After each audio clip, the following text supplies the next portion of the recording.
Hello बच्चों, आप सभी का स्वागत है मेरे YouTube चैनल सरल हिंदी पाठशाला में। बच्चों, आज हम सभी अलंकार के विषय में पढ़ेंगे।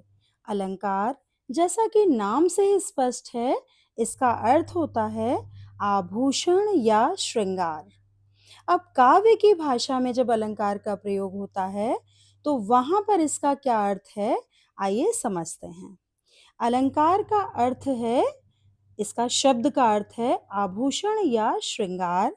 अतः काव्य के आभूषण अर्थात सौंदर्यवर्धक गुण अलंकार कहलाते हैं। जब हम काव्य को सुंदर बनाते हैं बच्चों, जैसे हम स्वयं को सुंदर बनाने के लिए अलंकार या आभूषण पहनते हैं, उसी तरह काव्य को सुंदर बनाने के लिए अलंकारों का प्रयोग किया जाता है। आइए अब जान लेते हैं बेटा अलंकारों के भेद। अलंकार के बच्चों दो भेद हैं, शब्दालंकार और अर्थालंकार। अब ये कैसे हमें पता चलता है, ये आइए देखते हैं। काव्य में शब्द और अर्थ दोनों की बराबर सत्ता रहती है। सत्ता मतलब महत्व। बराबर महत्व है किसका? शब्द और अर्थ का। ठीक है। अतः कहीं शब्द प्रयोग के कारण चमत्कार उत्पन्न होता है, तो कहीं अर्थ के कारण। शब्द में, काव्य में आकर्षण आता है। जब शब्द प्रयोग के कारण चमत्कार उत्पन्न होता है बच्चों, तो क्या होता है? शब्दालंकार वहां पर कहा जाता है। इसके ही विपरीत क्या है? जहां अर्थ के कारण काव्य चमत्कृत होता है, वहां पर क्या होता है? अर्थालंकार उसे हम कहते हैं। बच्चों, शब्दालंकार के उदाहरण आइए देख लेते हैं कुछ। तरनी तनूजा तट तमाल तरुवर बहु छाए। और दूसरा उदाहरण है काली घटा का घमंड घटा। इन दोनों लाइनों में आपको क्या समझ में आ रहा है बच्चों? तरनी तनूजा तट तमाल तरुवर बहु छाए। आप इसमें क्या देख रहे हैं कि त जो है, इसकी आवृत्ति बार बार हो रही है, पुनरावृत्ति है ना। और तनुजा और तट, ये दोनों जो शब्द हैं, ये अलग से कुछ चमत्कार उत्पन्न कर रहे हैं, अर्थात सौंदर्य उत्पन्न कर रहे हैं। इसी प्रकार बच्चों जो हमारा दूसरा उदाहरण है, काली घटा का घमंड घटा। आप देखिए काली घटा, ये जो घटा है शब्द, इसकी भी पुनरावृत्ति हुई है, दो बार आ रहा है ना। तो दोनों जगह आप देख रहे हैं, इस घटा की वजह से इस काव्य पंक्ति में चमत्कार उत्पन्न हो रहा है, सुंदरता दिखाई दे रही है। इसको थोड़ा और अच्छे से समझ लेते हैं। इन दोनों उदाहरणों में विशेष व्यंजनों के प्रयोग के कारण, विशेष अक्षरों के प्रयोग के कारण सौंदर्य उत्पन्न हुआ है। जैसे यदि पहले उदाहरण में तरनी की जगह, जो तरनी शब्द है, इसकी जगह अगर उसका पर्यायवाची शब्द सूर्य, तरनी का पर्यायवाची शब्द सूर्य ले लें हम अगर, और तनुजा की जगह उसका पर्यायवाची हम क्या ले लें? पुत्री। मतलब क्या? तरनी को सूर्य कहते हैं, तो तरनी की जगह अगर हम सूर्य लिख दें और तनुजा की जगह क्या लिख दें? पुत्री लिख दें, तो क्या ये इतना सुंदर लगेगा? ये लाइन इतनी सुंदर लगेगी? इस काव्य पंक्ति में क्या वो सुंदरता रहेगी जो अभी है? तरनी तनुजा की जगह अगर हम कहें सूर्य पुत्री, क्या ये इतना सुंदर लगेगा? या फिर तट की जगह अगर हम किनारा रख दें, सूर्य पुत्री किनारा, क्या ये सुंदरता रह जाएगी जितनी सुंदरता अभी नजर आ रही है बच्चों? नहीं रह जाएगी।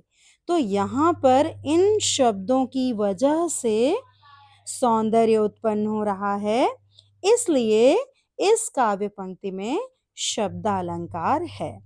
इसी तरह जो हमारा काली घटा का घमंड घटा जो लाइन है, पंक्ति है, इसमें भी घटा की पुनरावृत्ति से, पुनरावृत्ति मतलब बार बार आवृत्ति से ही काव्य में सुंदरता अर्थात चमत्कार उत्पन्न हो रहा है। तो ये हमने शब्दालंकार की पहचान जान ली है बेटा।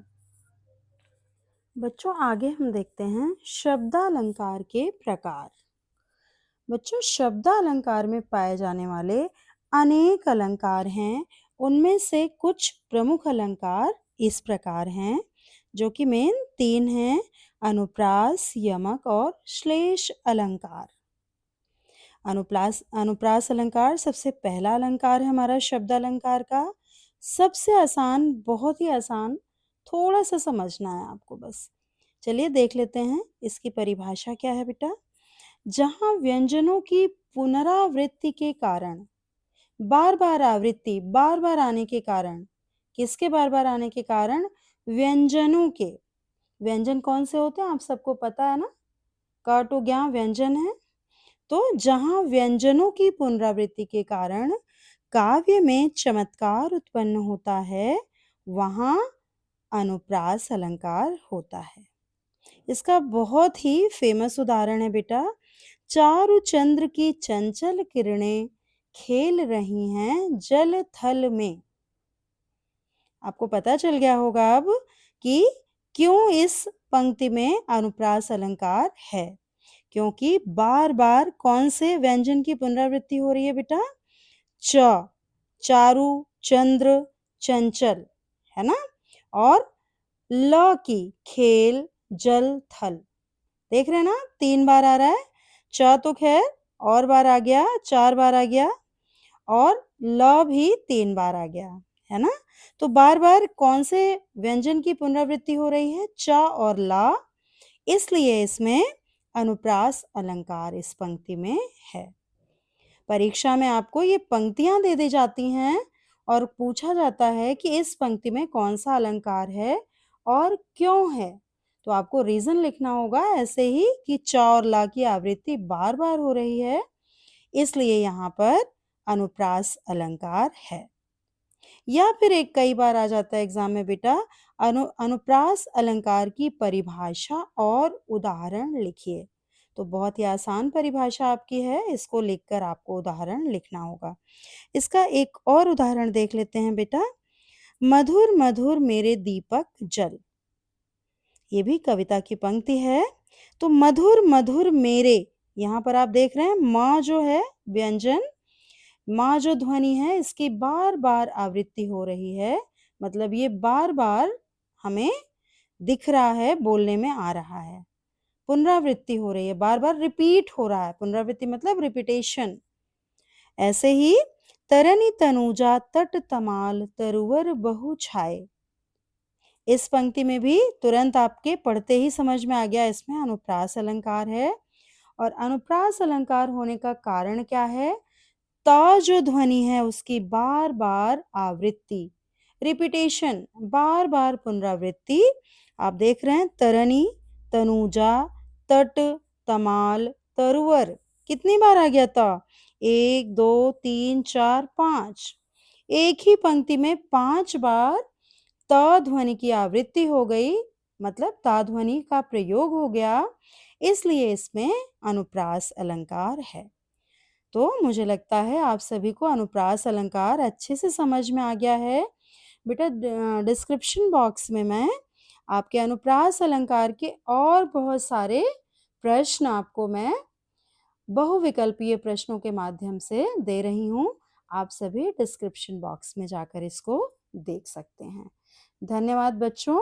आगे मिलते हैं हम नेक्स्ट वीडियो में शब्दालंकार के दूसरे भेद यमक अलंकार को लेकर मैं आपके सामने उपस्थित होंगी। धन्यवाद बच्चों।